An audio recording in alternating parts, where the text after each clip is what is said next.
évoluer vers un nouveau soi, vers une nouvelle vie et vers un monde meilleur. Je trouve qu'il y a une aberration aujourd'hui parce qu'on est dans un monde de plus en plus VUCA, vulnérable, incertain, complexe, ambigu, dans lequel on doit absolument développer nos soft skills pour se préparer à l'arrivée de l'IA, l'intelligence artificielle, demain.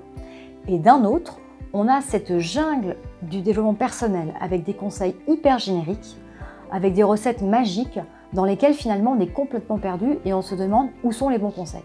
Il y a certaines choses qui sont très intéressantes, mais la plupart ne le sont pas forcément et surtout ne peuvent pas être appliquées à tout le monde.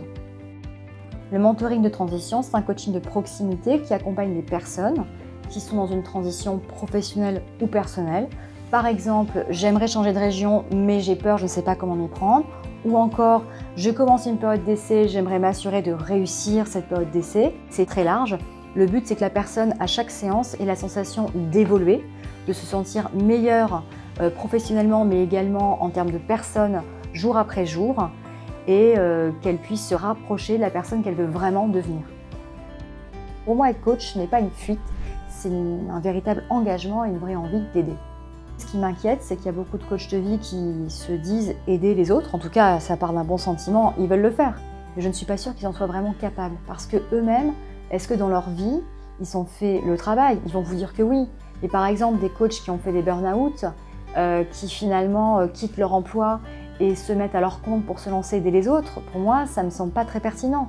L'idéal, ce serait un coach, une personne qui veut devenir coach, de revenir à son expérience initiale, de dépasser cette situation.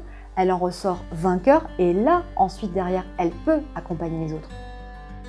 Il faut bien sûr que le coach de vie ait un passé suffisamment riche pour aller puiser dans ses propres expériences, mais avant tout, pour moi, être coach de vie, c'est être quelqu'un de créatif qui va toujours aller trouver de nouvelles solutions.